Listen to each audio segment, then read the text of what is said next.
एक ऐसी कौम जो नाप तोल में धोखा देती थी, जो हक को झुठलाती थी और जो अपनी तिजारत को सब कुछ समझ बैठी थी।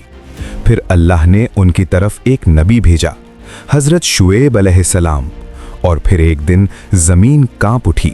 क़ससुल अंबिया के मुताबिक हजरत शुएब अलैहिस्सलाम को खतीबुल अंबिया कहा जाता है। आप मदियन की कौम की तरफ भेजे गए। ये लोग तिजारत करते, बाजार सजाते, मगर इंसाफ भूल चुके थे।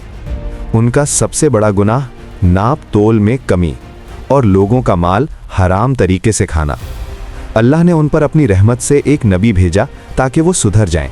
मदियन का शहर बाजार से भरपूर, लोग खरीदो फरोख्त में मशगूल, मगर हर चीज में धोखा, वजन कम, दाम ज्यादा।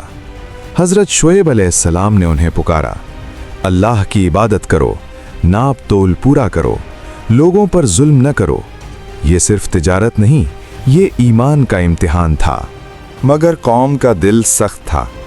उन्होंने कहा, क्या तुम्हारी इबादत तुम्हें यह हुक्म देती है कि हम अपनी तिजारत छोड़ दें?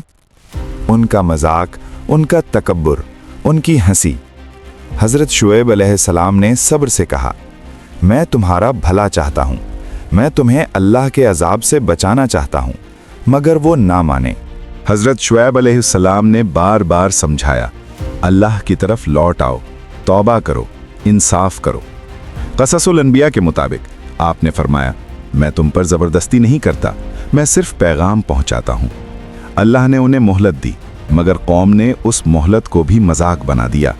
फिर हजरत शुएब अलैहिस्सलाम ने कहा, अगर तुम ना सुधरे तो अल्लाह का अजाब आ जाएगा। मगर कौम ने कहा, ले आओ अजाब अगर तुम सच्चे हो। ये जुमला उनकी बर्बादी का दरवाजा बन गया। फिर अल्लाह का हुक्म आया, आसमान पर एक सख्त गर्मी छा गई, सांस लेना मुश्किल, जमीन जलने लगी, लोग भागने लगे। फिर एक बादल नजर आया, वो समझे ये रहमत है, सब उसके नीचे जमा हो गए। और फिर एक जोर की गरज, एक सख्त जलजला, जमीन फट गई। क़ससुल अंबिया के मुताबिक मदियन की कौम अपने घरों में उलट कर रह गई। अल्लाह की कुदरत ने सब कुछ खत्म कर दिया। हजरत शुएब अलैहिस्सलाम की कहानी सिर्फ एक कौम की तबाही नहीं, बल्कि एक सबक है। नाप तौल का धोखा सिर्फ तिजारत का जुर्म नहीं, ये इंसानियत का कत्ल है। अल्लाह इंसाफ पसंद करता है और जुल्म को पसंद नहीं करता।